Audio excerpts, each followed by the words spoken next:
Right, welcome to another Simark Services UK security video. What we're going to talk to you about today is search of the person.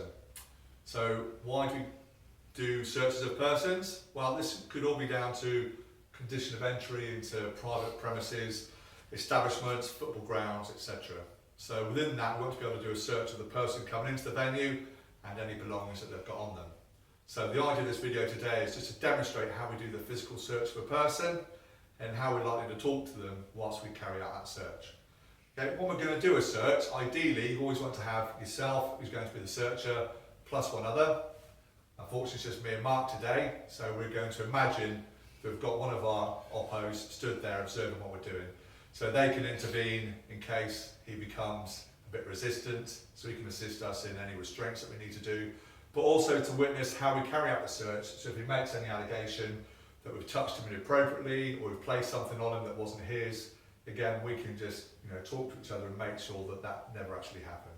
It's also a good idea that where you carry out the search, you have got CCTV that's going to record both sound and vision.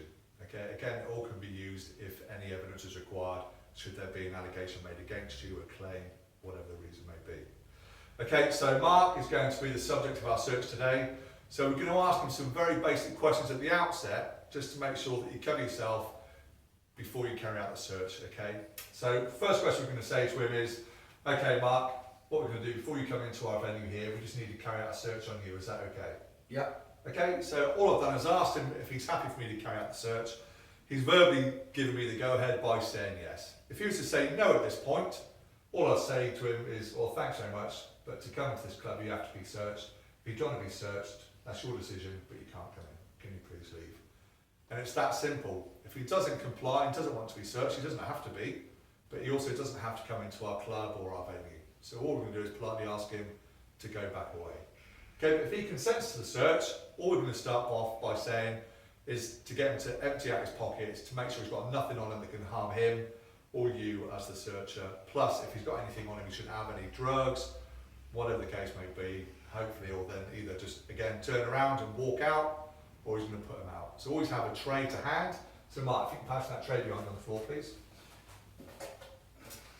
Okay, what we're going to do is carry out the search, but before we carry out the search, I'd like you to take anything out that's in all of your pockets and put them in this tray for me, please. Okay? Thank you. Thank you. That's it? Everything outside your pockets? Yeah, nothing else in there. Okay. Just look up at me a moment, please. Yeah. All I'm going to do is go through what you've emptied out of your pockets into the tray. Okay, just keep your eyes down on me, okay? Yeah. All I can see there is some money and obviously you've got this here. I'm just going to have a look at that a bit more closely. Is that okay? Yep. Right, I'm just going to put the tray down for a moment. Okay. Okay, I can see here that it's some sort of tool. It's a Stanley knife. Okay, it's got a sharp blade on that. Any reasons why you're carrying this on you? I'm a carpenter, so I sharpen my pencil at work. Yeah. I haven't had time to get changed, so I've completely forgot it was in my pocket. Alright, okay. It's actually an offence to carry this around in an open place, so in a public place, walking around the street and actually coming to our venue here. It's an offence to have that in your pocket. I wasn't aware of it. You can Okay. keep it. I don't. So all we're going to do is we're going to take this off of you. No. Okay, you can't have this back again. Is that okay? Yeah, fair enough. Okay, so we're going to put this to one side. After identifying it that it is an offensive weapon, you should be walking around the streets with this, whether you come in a car, a taxi, on the bus or walk to the venue. To actually have this, it locks into place, it's a sharp blade, that's an offensive weapon, okay? So we're going to put this to one side.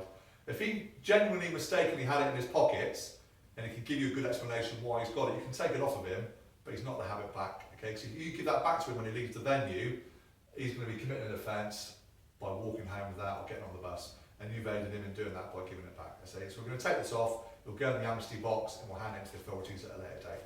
Okay, I'm just going to put it down. We put that away, but his money stuff will always stay in plain view of the subject, okay, so we can see that you or your oppo has not got your hands in there and taken anything away or indeed put anything into it. All we do now is carry out an actual body search on the person, okay? He's already said that we can search him, so we're going to do the physical search now, okay? So Mark, what we're going to do is we're going to carry out a search on you. Yeah. Okay, we are going to put our hands inside your pockets and go inside your waistline, okay, but I'm going to talk you through it every step of the way, is that okay? Yeah. Okay, if you just unfold your arms for me, please. Just turn around that way slightly and look at the wall. Okay, and with your arm here, I'd just like you to put it up on my shoulder. Yeah. Just relax up there, okay? Just so I can carry out the search. Is that okay? Yeah. Right, I'm just going to start on the top here, and just look at me. Just open your mouth for me, please. And put your tongue out. And stick there. That's lovely. Thanks very much. Again, just going to start up at the top here and go through the collar. Yeah, on the shoulders. And I'm going to do the full half of his body, working the hands simultaneously as I go down and speed the process up. Okay, I'm going to go all the way around his body. I'm going to push the fabric of his clothes. It's a bit ticklish. Yeah, I'm going to push the fabric of his clothes against the skin. Okay.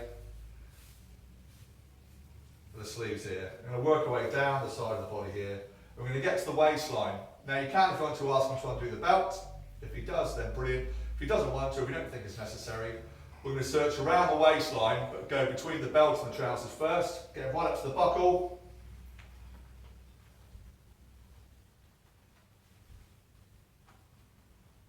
And then what we're going to do is just going to go inside the waistline now. Is that okay? Yeah. Just with 2 fingers on each hand, I'm going to go inside the waistline. Only go as far down as the waistline itself. Okay, now we've got this far, we actually want to do the pockets. So you've emptied your pockets out. Is there anything that's still left in there that can harm either you or myself? No. Okay, so we're going to actually go into the pockets now. Going to undo the pockets. I'm going to put my hands physically inside the pockets. What I don't want to do is put my hands this way into the pockets. Because if I do that, if there is anything left in there sharp, it could cut the palm of my hands, the ends of my fingers. There's a lot of nerves, a lot of sensory feeling there. So to actually go into the pockets, I'm going to go in with the back of my hands against his skin on both the front pocket and the rear pocket. Okay?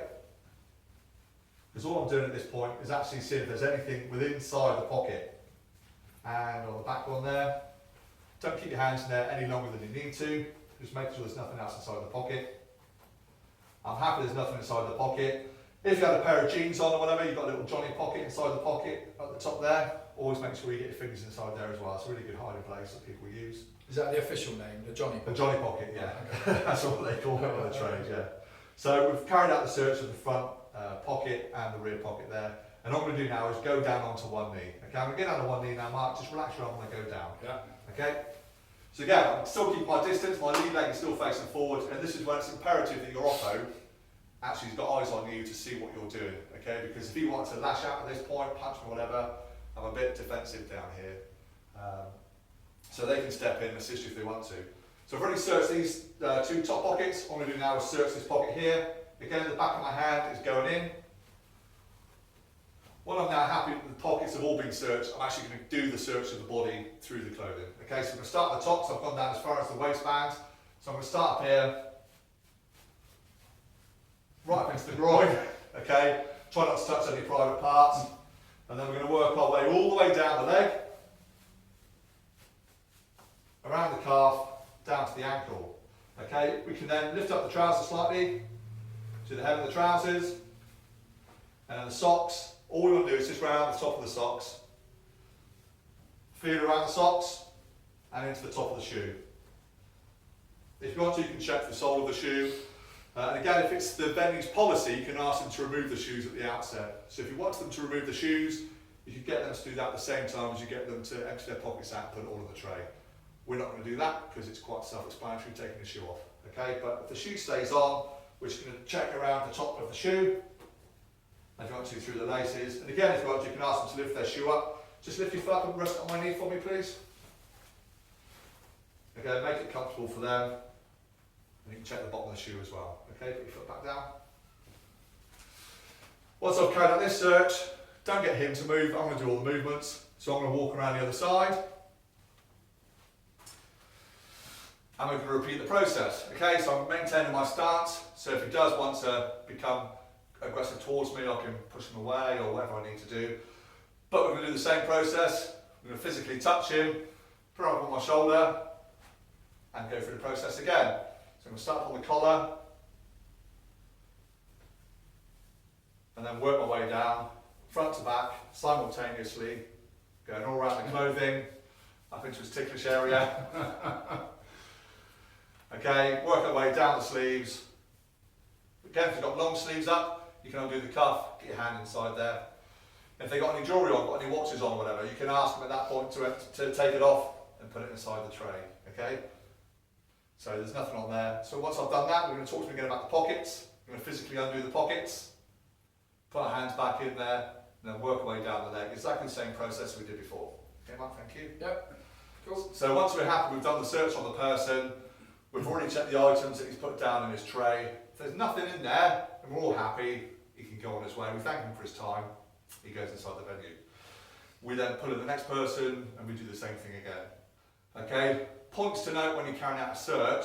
This is where you've got to be wary of your team that's employed with you.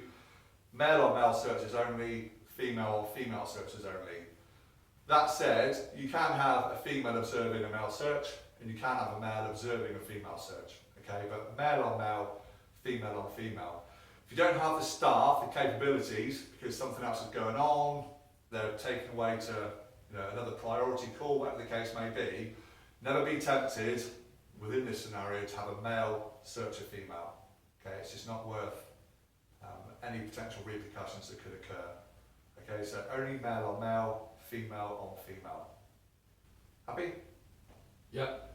Is it just worth you elaborating what you might do? Obviously, you've just seized a weapon.